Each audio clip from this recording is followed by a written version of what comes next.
Are you struggling with finding your own sound and you feel like your tracks lack artistic identity and they just don't sound as good as your favorite artist tracks and commercial tunes you can hear on the radio? And in this video, I'm going to teach you how to find your own sound and what it actually takes to do that. Hi, my name is Vlad. I'm a DJ and one-man band music producer. Do you want to consistently finish radio quality tracks, grow a loyal fan base, get heard, and change people's lives through your music? I'm gonna teach you how to turn your passion of making music into real business without spending years on education and figuring things out yourself. So if you really want to become a full-time music producer, if you want to have a career in music and make a living off your passion, don't miss the opportunity, because for the first launch, I'm only accepting 15 students. All right, so today we're gonna talk about how to find your own sound in music. And it seems to be the problem for quite big amount of people. The majority of music producers, they are struggling with finding their own sound, artistic identity, and things like that. But I'm gonna tell you one thing, guys. Even if you feel like you don't have your own sound, you have it, and let me explain how it works. So let's imagine that this guy is you. So I'm gonna draw a guy, and you think that you don't have a sound, but the thing is, you already have your own sound. So I'm gonna write it here. You have own sound, right? And I'm going to underline this. Right. And now let me explain how it actually works. So when you've just started making music, you've had influences, your favorite artist, the music you've used to listen before. So let's draw it like this. And influences. That's the first thing. The second one is your environment, your family, your friends, people you know who listen to certain types of music. And these are the main things that affect your sound, right? So they basically determine what kind of music you will make. And even if you feel like you don't have your own sound, think about that. You already listen to some kind of music, you have your favorite artist, but the thing is that you just need to do more music and listen to more music. So let me explain this in more detail. So let's say you listen to 10 tracks, just as an example. So that's gonna be 10 tracks. Or even let's take 100. Let's take 100 tracks. So you listen to 100 tracks, and from 100 tracks, you may like, let's say like 10, 15, 20 elements that will go to your music. So let's draw it like this. This is your music. This is your music, right? And this is your music. And if you listen to 100 tracks, you may like, let's say 20 elements, 20 techniques, whatever. It's gonna be 20.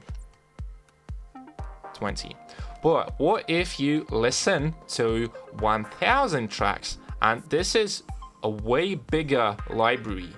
1000 tracks. And from 1000, you may like, let's say, 100 elements. And this is what's gonna make your own sound. All right? So you like something, you have influences, you have a taste.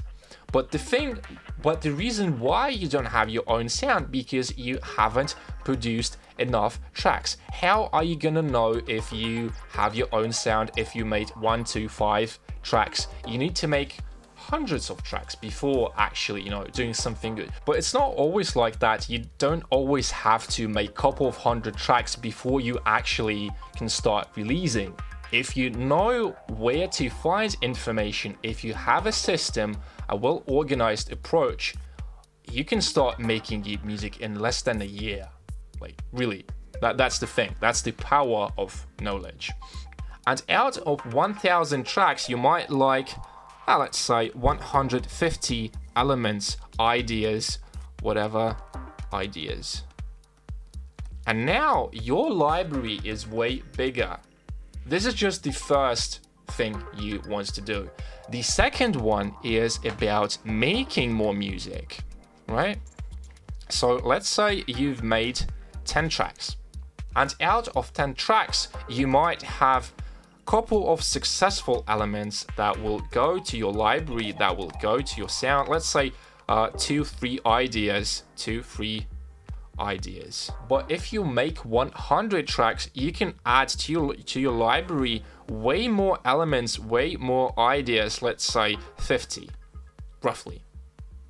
And the more you do and the more you listen, the more experienced you get, the better your taste gets. So it's evolution, it's improving. You need to do more, you need to listen more in order to find your own sound, right? So let's go to the next step. The next step is to learn instruments. Can be anything, maybe a guitar, maybe a synthesizer. So learn instruments. And there are a lot of benefits if you learn an instrument or instruments, because the more experience you have, the more ideas you can implement in your tracks. All right, so let's move to the next tip. And next tip is about copying your favorite artist tracks. I'm not telling about, just copying 100%, but there might be something, let's say this is the track, right? This is your favorite artist track. And you may like just about 10%, just like something like this.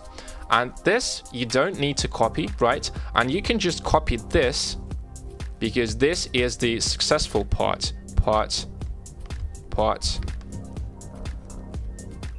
you like, and that sounds good in the context of your music, because the sound, the unique sound, the distinctive sound, artistic identity, I would say, it comes from copying and learning and implementing different elements from different genres, different artists, where it's really about just doing and practicing. If you don't put the time and effort into developing your own sound, your artistic identity, it's just not going to work, right? So it's really simple, and the same thing applies when you are copying successful parts of your own tracks. So for example, let's say you've made this. These are the tracks, so these are your tracks, and you can copy something successful from your previous tracks, right? You can just keep repeating the same thing, and the more you do it, the better and the more interesting it will get at the end of the day. You just have to do more. And the last thing for today, guys, is about creating your own sample library. It's really, really important, and if you want to find your own sound, unique sound, you need to think about creating your own sample library. And I'm going to give you some tips for creating your own sample library, so you can copy, as I mentioned, successful parts from your previous tracks. So this will go here, right? You can copy the loops from other sample packs, because you're not going to sell this, right? You're just using it for your own purposes, and it goes here to library. Once again, samples. You can also copy presets, successful presets from your tracks, or the presets you like from libraries. So presets. And you just have to save anything that you liked and anything that worked out for you, for your music, in mixing, the same thing. So it's really about selecting the right things and focusing on what works, and not focusing on the things that are not working for your music. So that was it for today, guys. Let me know if you've learned something new. Let me know if you like this format, if you would like me to make more like drawings, diagrams. I think it's way easier to understand when I draw things, because I really wanted to do something visual, but it's hard to do 3D video editing effects, so I'm just drawing. It's really simple to understand. Once again, guys, if you want to become a full-time music producer and turn your passion of making music into real business, the link is down below. The registration is officially open, and if you enroll now, you will get a 50% discount, and I'm gonna teach you the course live and make sure you understand everything. Thank you very much, guys, for watching this video, and I'll see you guys in the next one. Bye.